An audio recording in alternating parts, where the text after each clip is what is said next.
What's going on, YouTube? This is Boxingwave. Please subscribe to the channel.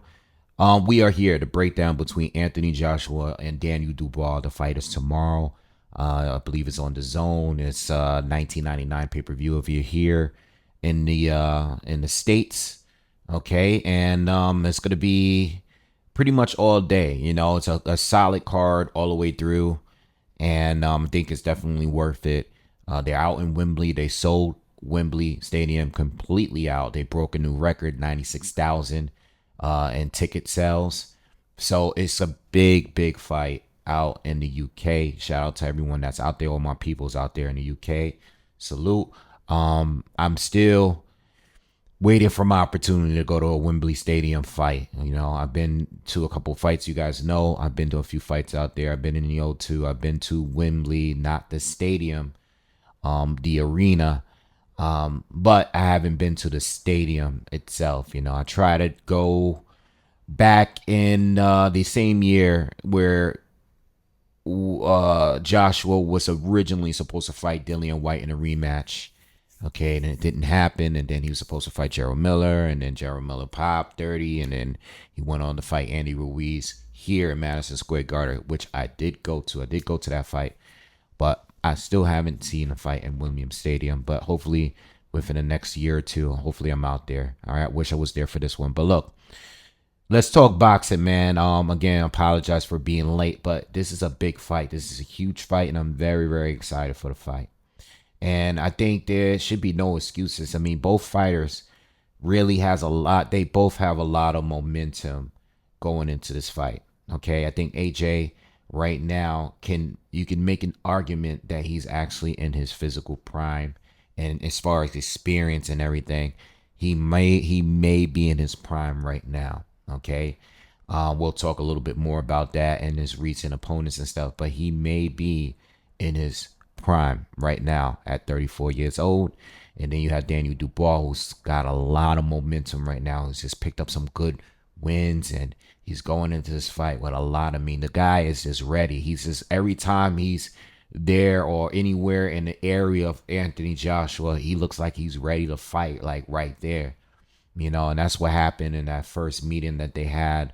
The interview that went down, they almost fought when Ade was in the middle of the two and stuff like that. So, Daniel Dubois is not a talker. We already know, but he looks like he's ready to go, and I like his confidence going in it, because we know that he took a couple losses, and he's bounced back and picked up a couple wins, a couple big wins. So, where even a win where he wasn't even, he was the underdog in the Philip Hrgovic fight. So, look, I'm excited to see this, and the world respects the fight. I mean, yeah, there's still other fights that could go down, but I think this is a great fight, and it's for an IBF title, right? It was Usyk's title. We know that he was undisputed after being Fury, but I believe Usyk vacated the title, and now this title is on the line for this fight. All right, and Anthony Joshua is looking to become 3-time heavyweight champ, and it's a very small list of people that goes down as a 3-time heavyweight champ in the history of boxing. All right, so let's talk about who should we start out with first. Let's start out with Daniel Dubois. Okay, even though he's a champion here. All right, let's start out with him. All right, 21 wins with 20 knockouts. All right, only 2 defeats, both with stoppages, no draws.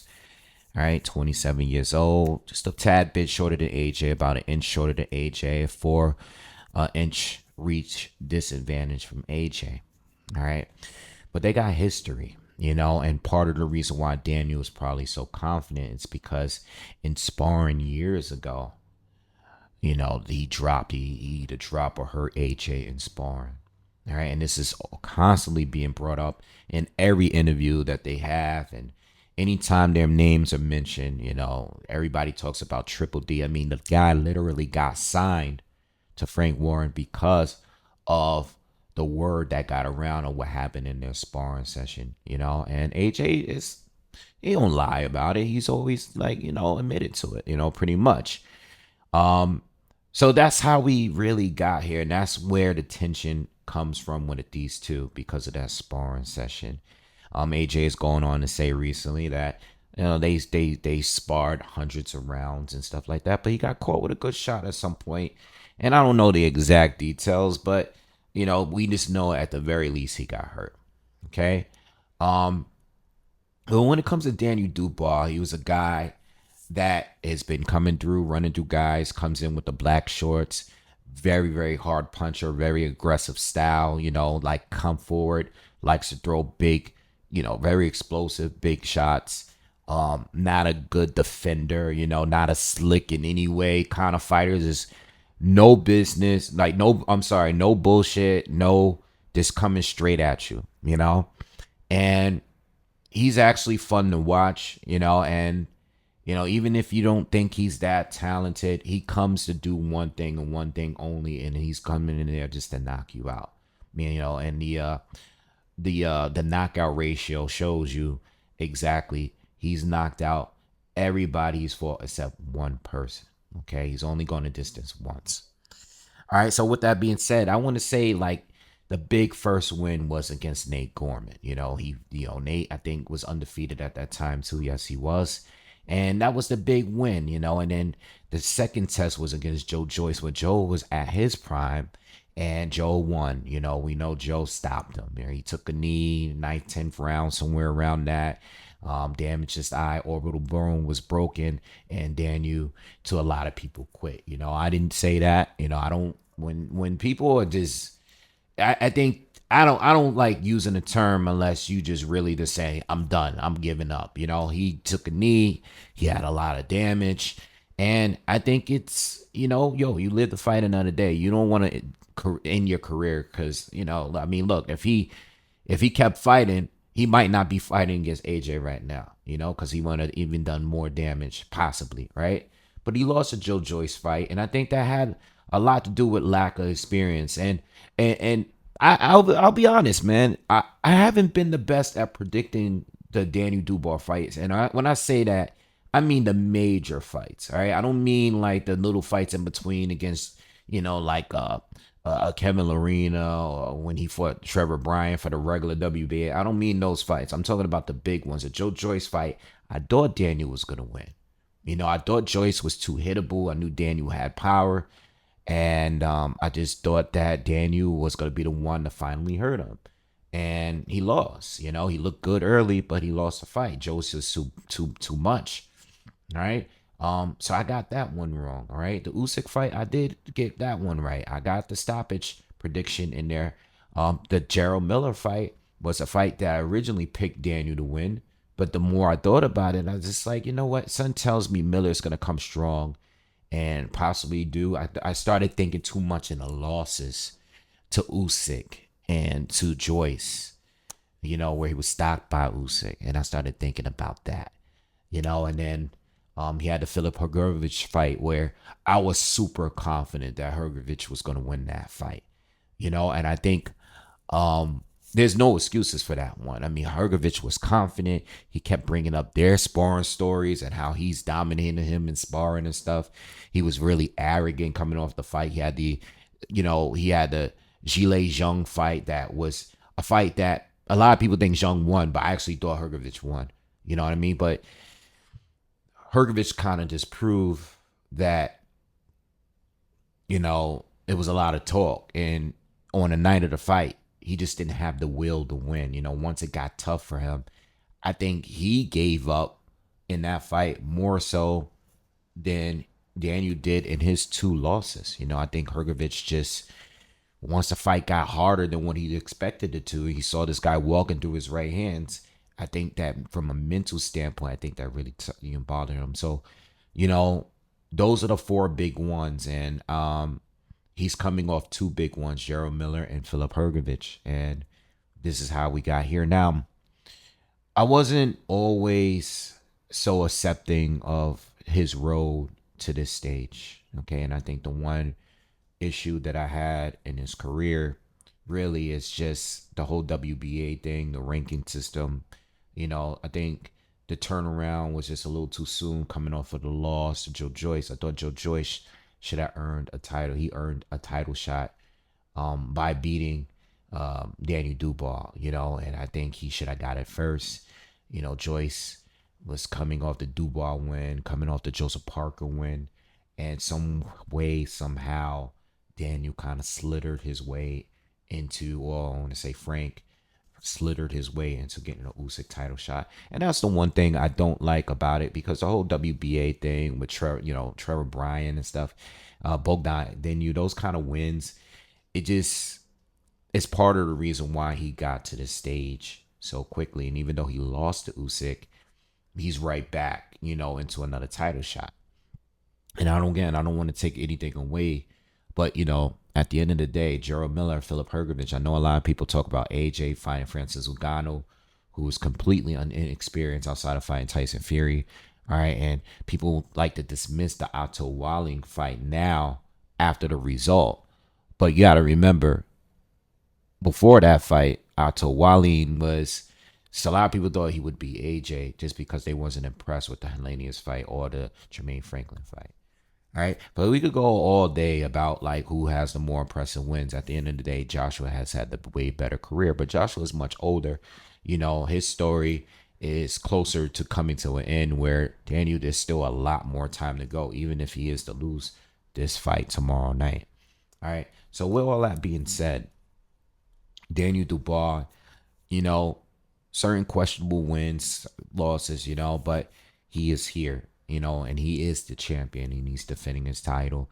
And I think it's the right time. And if he is to beat AJ, this would be the perfect time, because he's had the experience. He's bounced back from the losses. All right. And he's come back he picked up a couple of good wins. And I think the momentum, like I said earlier in this video, the momentum is all there.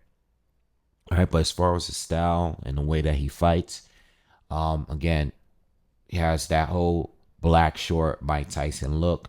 Doesn't fight exactly like Tyson, but as far as aggressive, he's a killer just like him. And that's what he's trying to do. He's trying to knock your head off. Daniel Dubois' game is very simple. All right. He likes to bounce in and out, that pendulum step, because a very, very powerful jab. His jab is a weapon. I think at one point, his jab was really there to set up the right hand. You know what I mean? I think in the earlier days and stuff, it was just really mainly there to set up the right hand. I think now the jab is really a power shot in itself. Just like with Joyce for him, Joyce was kept throwing those hammer jabs and was hurting his eye. Daniel Dubois is at that point now, and you see it in this very last fight against Philip Hergovich. That jab, he's come a long way, that jab. And when he steps in and pops you with it, he's going to knock your head back. It's going to hurt. Especially if he times it when you're stepping in. Now you're walking into his jab, which is already hard, but it's going to be double hard because you're walking into it. And you can ask Philip Hergovich. He was getting caught with those all day. Even Jarrell Miller, you know what I mean? If you look back at the fight, and I did look back and watch some of these fights, Daniel Dubois' jab is very, very powerful, but he has a big right hand. People say that his power is probably even more than AJ. All right, so he has a big right hand. He has a big left hook. We saw that in the Trevor Bryan fight. Hope I'm not getting the fight confused because I haven't watched that fight. But I believe there was a left hook that dropped and stopped Trevor Bryan. All right, so he's power in both hands. All right, no, he's not the most technically sound. No, he's not the best at defense or anything like that. But his style is very effective, and I think him being aggressive, having good cardio, because he showed us that in his last couple fights. I mean, we could only have to go back to his last couple fights. When he fought Hergovich, he was clearly losing the first few rounds. He was clearly getting hit with every right hand that Hergovich was throwing. And he just finished stronger. He was just kept coming forward. He was just taking the shots, but he was still giving them. And as time went on, he kept getting better. Same thing with Jarrell Miller. There was a period in that fight where he started out fast. Jarrell Miller started to get some momentum in those mid rounds. And then in the later half, he just exploded and stopped Miller in the closing seconds of the fight. He just exploded at the end. And Miller was always good cardio rise. I mean, that could have been because of, the PEDs or whatever. I don't know. So that's the thing. We don't know. I mean, Gerald Miller looked good in his last fight against Andy Ruiz, but there's still more we gotta wait and see when it comes to him. But anyway, Daniel Dubois is good cardio, good power. You know what I mean? Very aggressive style. He doesn't fight fearful. You know, even if he's getting hurt, even if he's losing, he's still gonna come in and do what he does and throw those combinations. You know, throw that right hand, throw that jab. He's gonna do what he has to do. And I think that's winning half the battle right there. Mentally, when you have a game plan, you're gonna stick to your game plan. You know, I don't completely think he's one dimensional. At one point, I thought he was a little bit one dimensional in the beginning, but now that he's improved his jab, his movement, you know, his timing with the right hand, and then he has the experience now, has been down, has been hurt. The way he was walking through those Hergovich punches, you can just tell like it's gonna take a lot more to put him down. You know, even with Gerald Miller, you know, being 100 pounds more than him, walking him down, smothering him, you can tell like the dude remained calm with good coaching, you know, good coaching on the side, and he stayed in the fight, and it won him his fights. So Daniel Dubois, having the experience fighting AJ and sparring, having that chip on his shoulder, having the experience for Usyk, for Miller, for Hergovich, for Joe Joyce, you know, Lorena, all of these guys. But Lorena had him down in the first round 3 times, was able to still get back up and win the fight. All of these things adds to your experience. You're 27 years old and you're not fearful. He's clearly not fearful. All this guy wants to do is fight AJ. You know, he's so eager to fight AJ. And I felt like this. I know there's other fighters that AJ's been in there that weren't intimidated by him. There's some that's probably was intimidated, but there's some that weren't intimidated by him. But Daniel is a guy, I've never seen a guy that's so eager to fight AJ. You know what I mean? Like there's no signs of intimidation or anything there. You know, I mean, I don't think Usyk was afraid of him. I don't think any of these other guys was afraid of him. But I think the moment, you know, leading up to the fight, it just felt like there was at least like a mutual respect where I just think Daniel's just looking at him like, yo, I could beat you. I can beat you. I'm going to win. And I think having that confidence is very good for him going into the fight. All right. So, you know, now that we stress, I think, again, Daniel, I think the weakness is not really great on fighting off the back foot. You know, that's not his area. That's not his key. He doesn't move his head that much, which could be a problem for this fight. You know, he's kind of stick now, doesn't move his upper body that much. You know, I think he's improved in some of the feinting and stuff like that. But for the most part, his jab is the jab. You know what I mean? His jab, he probes a little bit more now, but he's really throwing that hard jab to hurt you with it. You know, and that could be a flaw. It could be, you know, a strength, but it could be a flaw depending on who he's facing. All right, because there's going to definitely be opportunities where he can get countered. How much can he really take? He's been stopped, but he's been stopped in the later half of most of his fight, you know, his fights. 9th, 10 round stoppages. Ninth in the round, all right, 9th round for Usyk, 10th round for Joe Joyce. So with that being said, there are some flaws with Daniel. You know what I mean? He can be a little bit predictable because he's just bouncing. He's bouncing. He's gonna come in, throw the right hand. We already know what's coming. He's gonna come in. He's gonna throw the jab. You know, I think, yeah, in a way, to some more skilled fighters, maybe like an AJ, they can expose some of those, you know, predictabilities and those flaws and stuff. We just gotta wait and see tomorrow. But overall, I think he has the right style to beat AJ is if he's able to land and hurt AJ. You know, you never know what could happen. I think he does have a chance of winning this fight. I think he has a chance of winning the fight. Now, when it comes to AJ, I mean, long story, you know. I mean, he's 34 years old, 28 wins with 25 knockouts, 3 losses. 2 of those losses was to Usyk, all right? And, you know, one of the losses was a huge upset to Andy Ruiz, which he was able to avenge. And he's been his share of comebacks, you know, taking losses, being knocked down. He's come back to win fights where he was down, okay? And he's come back to win fights that he lost, and he's come back and now he's in a third an opportunity of winning a championship for his third time, you know. So AJ has had the ups and downs, and he's been in there with a lot of different fighters. A lot of different fights where he did get knocked down, but he struggled early. You know what I mean? And he's been in there with the style, so the experience is even more so than Daniel because he's been with Daniel, been through, but even more.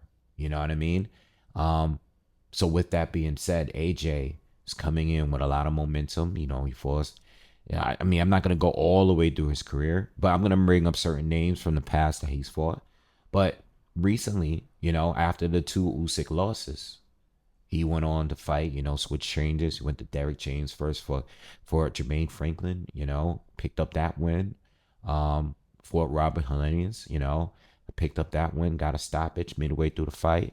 Otto Wallen absolutely destroyed him. Went back to Ben Davison, and it looked like the best version of AJ we seen in a round. And always thought that he was underrated in fighting southpaws. I thought he was going to win and dominate in that fight simply because fighting guys like Usyk is just going to make you better. And you might not have seen it so much at Helenius Franklin, but whatever he has going on with Ben, it seems like they have a good connection and his demeanor seems different. And I actually think that AJ is in his prime. I say that because I've been watching AJ, through his pro career. I've been making content on him, Joseph Parker, Dillian White, that class that came out, roughly around the same time since those early, pro fights. And one thing I missed about AJ, and I've been saying this for some years now, one thing I miss is his just like his he had a killer instinct in his earlier fights. Like he looked like how Daniel Dubois is right now. Like he just wants to destroy his opponent. That was his demeanor for every fight for some time. And I think after the Andy Ruiz fight, I think something changed. Something changed. And I think he had the right game plan fighting him in a rematch because, everything was on the line, and going back to back losses would have been bad. But even after that fight, just something just seemed different. And I thought skill wise, AJ got better. Fighting those guys like against Pulev and then fighting not Otto Wallen, but Alexander Usyk. I thought skills, like he developed a lot of things from each one of those trainers, cutting down the weight, learning how to manage his conditioning a little bit better, working behind a jab, moving better, being a little bit more defensive. And I think he got sharper, but he was missing a killer instinct part that I keep saying for years that, I want that back, we saw it a little bit in the Usyk rematch, but I just really, really wanted it. And it didn't seem like it was there. It's always just seemed like he was just second guessing himself in the ring in certain fights. Even like the Jermaine Franklin, it was just sometimes didn't look like he was all there. You know what I mean? And maybe that has to do with him getting hit with a good shot or two. I don't know where it comes from. All right. But in his last couple of fights, and you may question the level of opposition, again, you might not really respect Otto Wallen. I do. But Ngannou, it's just like that whole thing's a puzzle because like Ngannou, what happened with AJ was supposed to happen, but by Tyson Fury when they fought, but it didn't happen that way. Fury got dropped. Fury almost lost the fight.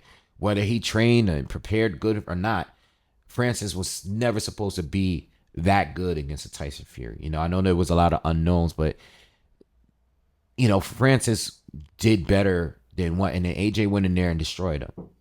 And when he destroyed him, he destroyed him in a sense, in a way where he didn't even look like he looked like a total killer in there. His demeanor was different. And I think he, just like Daniel Dubois, is someone that is coming in with the momentum at the right time. He has the right attitude going in this fight. Yes, he can box, he can counter, he has all these little strengths going into this fight. But mentally, I think he has the right attitude going into the fight. You know what I mean? So I think it's perfect timing, and he has everything he would need to win this fight right now based on his recent fights. All right. So, when it comes to AJ, as far as in his boxing style, again, done pretty good breakdowns of on AJ. AJ is coming in with the experience from jump. All right. Um, when it comes to AJ and the chin thing, like I've said this before, and I've said this countless times. I don't think AJ has like the greatest chin. You know what I mean? I think in heavyweight division, I think anybody could kind of get knocked out. You know what I mean? I don't think you're not gonna find guys like Triple G or Canelo just constantly walking through guys for so long because this is a heavyweight division. Anything can happen at any moment. You can be up at the whole fight. It kind of reminds me of like Michael Moore against, Big George Foreman. It's like at any given time, a good shot can land and you're out. Especially when you got two punchers like these two. Both of these guys have been stopped.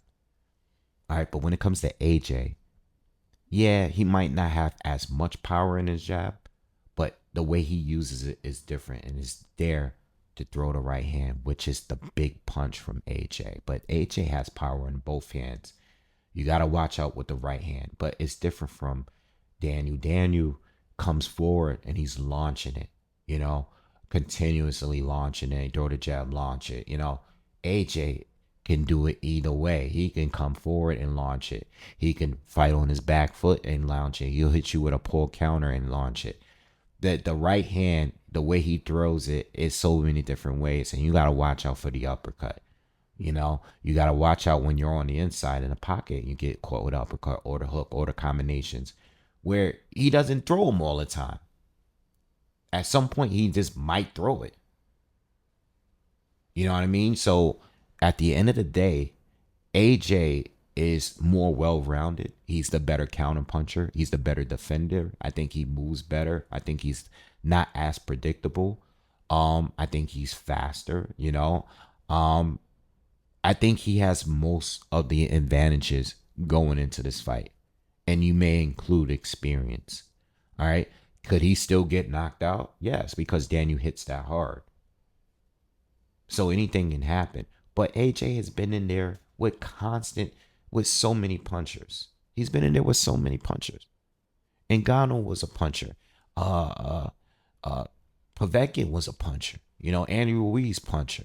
Joseph Parker puncher. Klitschko puncher. He's been in there with Dillian White.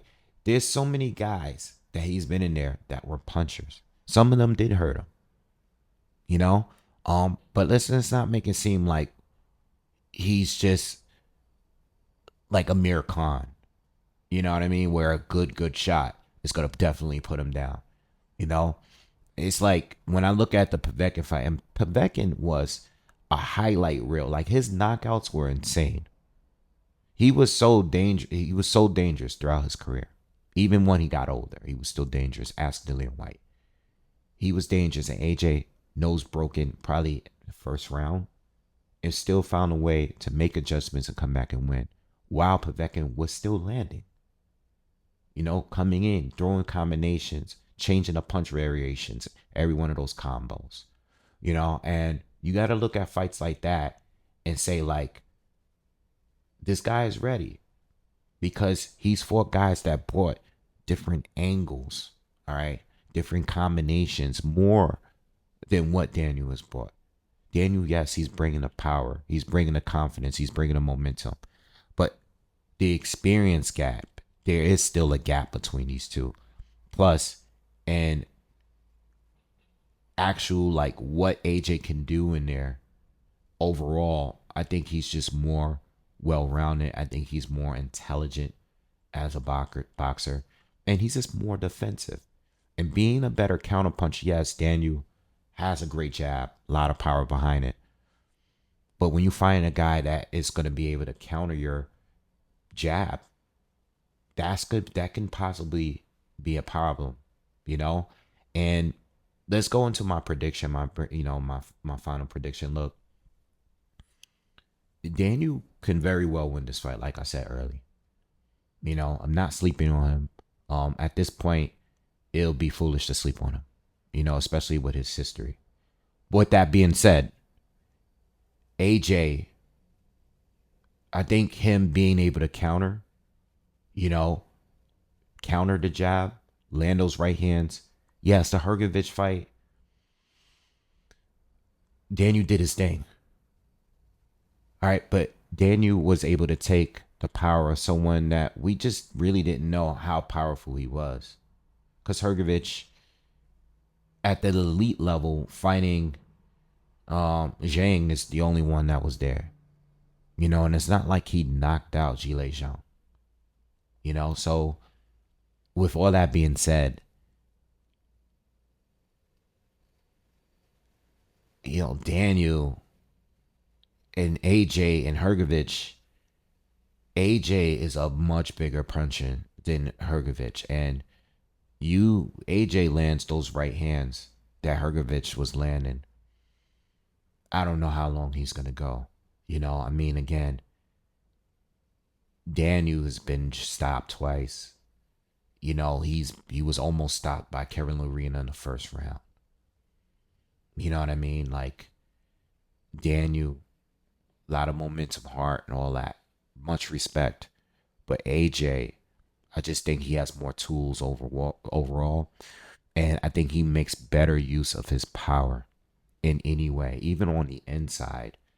I think AJ is a better inside fighter, I think he's smarter on the inside. I think the loss to Andy Ruiz has made him a lot more cautious when throwing those combinations. You know what I mean? So I think the big issue here, the one thing that separates the two is the counters from AJ. The counters for AJ is what sets them apart completely. And controlling distance, it's just a difference between those two. And I'd rather go with AJ than Daniel Dubois when it comes to this. A battle of jabs and right hands, AJ wins the battle simply because it will be easier to land consistently. And even if Daniel has all the heart in the world, how many of those can he take? I have AJ. When it comes to betting, originally I was going to back AJ to win in the second half, 7-12. That was my original bet that I was going with, simply because Daniel has lost in the second half of the fights, before, and that's where I was going. AJ likes to play with his fool. I know he knocked out Ngannou quickly, but AJ normally in his knockouts, he works for him. Even on Robert Helenius fight, even fights in the past, like against Povetkin, Takam, Klitschko, it takes some time. It takes some time normally when he's fighting at the elite level. But for this fight here, I'm gonna pick him to get it done within 6. I think Daniel's aggression is gonna cause him to fight.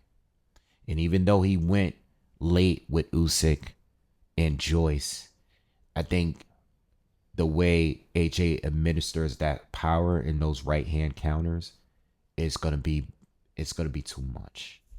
All right, so I have AJ winning this one within the first half by knockout. All right, that is my official pick. I don't currently have any hedges. All right, but that's where I have it for now. All right. Hope you guys enjoyed the fight. Again, sorry I'm not gonna be live tomorrow, but I will give you my review and recap of the fight as soon as I can after the fight's over. All right. Y'all have a good weekend. I'll see you on the next one. Peace.